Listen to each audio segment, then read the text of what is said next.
Hello, everyone, and welcome back to Snowflake's End Data Disparity. We're currently in San Francisco at Snowflake Summit, where we're now delighted to be joined by Karen Beaune, VP of EMEA Marketing at Snowflake, along with Andrew Schroeder, VP of Research and Analysis at Direct Relief. And once again, I'm delighted to be joined by my co-host for this segment, Meg McGrath, Managing Editor of Thought Leadership at Snowflake. Such a pleasure to sit down with all of you here today. Hi, Ryan. Great to Nice to be here. Nice to be here. Thanks for having us. Andrew, let's dive in.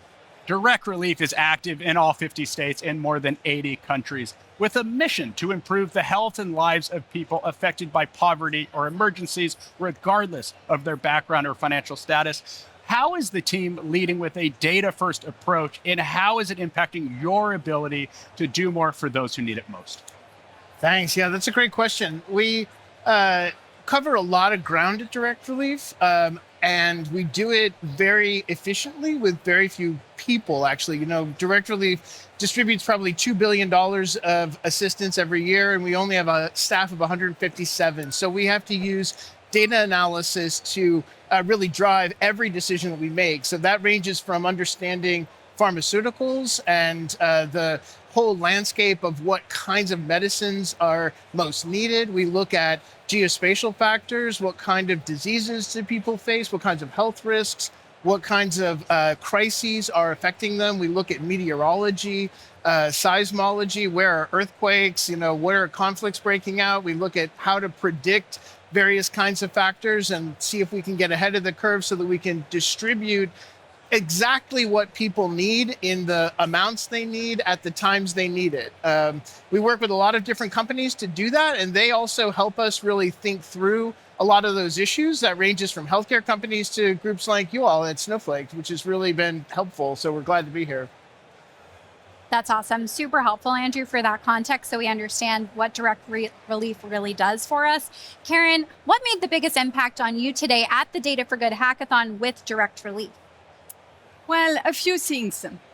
First of all, looking around the room, it's clear that in the hackathon room, everyone is able to contribute. Whatever the background you have or the expertise, everyone can have actually the power and the opportunity to contribute to something very meaningful.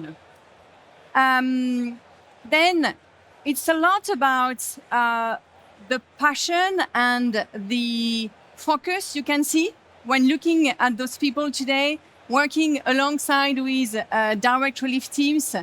Clearly, it's a powerful reminder of why we do what we do. So, it's one thing is to actually talk about using data for impact, and another thing is to seeing it in action.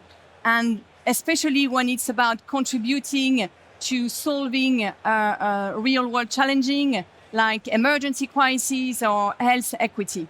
And the last point I think is, and it's actually what really impressed me today, is to see how collaboration, purpose, and using the right data and the right technology come together and really are meaningful. This is really, really bringing even more urgency and to the mission of End Data Disparity and making it even more achievable. Couldn't agree more, Karen. And I was actually upstairs at the beginning of the hackathon, and to see that broader community come together to really solve those real meaningful problems and challenges was truly remarkable. It's clearly all happening here at Snowflake Summit. Andrew, I'd like to pivot back to Direct Relief for a moment. With over 75 years of history of driving meaningful change in the world, how is your data foundation positioning the company's future evolution for success? Well, so our data foundation is in a number of different places. So, we run enterprise data through SAP to deal with transactional logistics. That's understanding every medicine down to the lot and batch level, just like a commercial enterprise, only we're doing it for free everywhere. And we're linking that into a whole range of different things. We look at spatial data, which is what the folks in the hackathon were dealing with today. We look at population data. We look at data from private companies that has been transformed into stuff that we can use for public good, like data on human mobility. Where have populations moved from and to based upon social media apps or mobile device telemetry? And that all gets pulled together into GIS, geographic information systems, and into predictive models so that we can sort of look out in advance as to, kind of what we can expect coming forward, because we, again, like I said, have a small team and a lot of ground to cover. Linking those different domains is what's often really a challenge for us, just to make sure that we're dealing with that in an efficient, truthful, accurate way.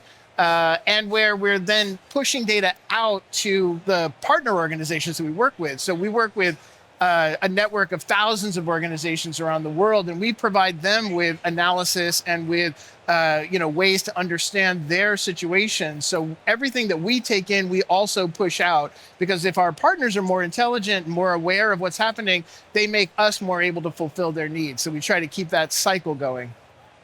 Awesome. Yeah, Andrew, we completely appreciate the limitations. You guys do so much with a small but mighty team, and that's definitely what part of the hackathon was intended for. So Karen, a question for you is, how will end data disparity continue to take shape and show up big in the year ahead? Yes, as you know, we've launched the end data disparity movement 6 months ago. And in the past 6 months, we've achieved a lot. And as you know, this is all started with the conviction of our founder that data is a crucial resource that actually can really, really have an impact on our life and institutions. And then it was brought to life by only one individual, Amy Baker in my team, not to name her. And, Amy really started on her own. She saw the opportunity to use data for good. She just didn't wait any permission or any team or any budget. She just acted, and she has been building an entire ecosystem. And to see now what it has become, from an individual vision to a global mission, and every partners, every Snowflake employees being willing to support that, the achievement that we have reached today is really amazing. And having a Data for Good track hackathon today at Summit is a real milestone for us. We couldn't be happier about what we've achieved, but there's still a long way to go. In the near future, of course, we're going to deepen the partnership with nonprofits like Direct Relief, like IOM, who have been a long-term partner for us. And we're going to keep showing up at the world's most pressing conversation events. We want to be there where those conversations are happening, like Davos, for example. And we really want to make sure that we are clear on the mission of end data disparity and give an opportunity to everyone to reach and join the movement. One more thing, and last thing, is that if we think really long-term, and the big North Stars of end data disparity is really to make Snowflake the go-to destination for all data for good data sets. This has a lot of, this is really matching with the commitment we have to truly tackle most of the most pressing and urgent challenges in society. It's an exciting next chapter, and excited to see the overall evolution of the overall movement evolve over the years to come. Such a pleasure. Andrew, from your perspective, how will you continue to work with Snowflake to continue to solve these issues together? I think there's just a huge amount of opportunity to work with Snowflake. I'm so impressed with the platform. I think we, like I mentioned before, do a lot of collaboration with a range of other organizations, both with data and with analysis. And so being able to tie that together really efficiently helps us in a myriad ways. We deal with fairly diverse data sets, so we like to be able to integrate that very well, integrate data science environments so that we can do analytics that tie together with all that integrated data, and the ability to do that in a way that isn't an extra burden on our internal systems is also really helpful. So the way in which it's hosted makes it so that it can be used by our data science team in a way that sort of is independent of a lot of the other things that we have to do internally.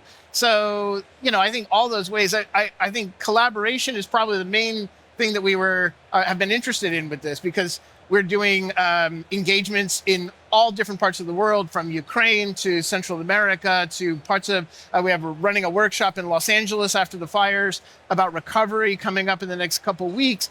all about data and the ways that we can use data across organizations to really change how people are thinking about where the greatest need is for recovery, what kind of environmental concerns people face as they try to move back into their houses. Being able to use platforms like Snowflake to pull that together and have a really efficient data science platform that makes sense of it is, I think, a huge opportunity. So looking forward to it. Thank you so much, Andrew. And Karen, anything you'd like to add in relation to the partnership with Direct Relief? Well, first of all, I'd like to thank you again and Direct Relief and our partners for joining such an important event. The hackathon for us really with Direct Relief really is an opportunity to bring end data disparity beyond data and technology, but to truly see the intention being transformed into concrete action. So we really hope that you can use all the insights of today's hackathon to help your humanitarian efforts. And, this is definitely not a one-off. We've been discussing earlier about all the possibilities about what we could do together, and they are infinite. A lot. There is so many things we can do together.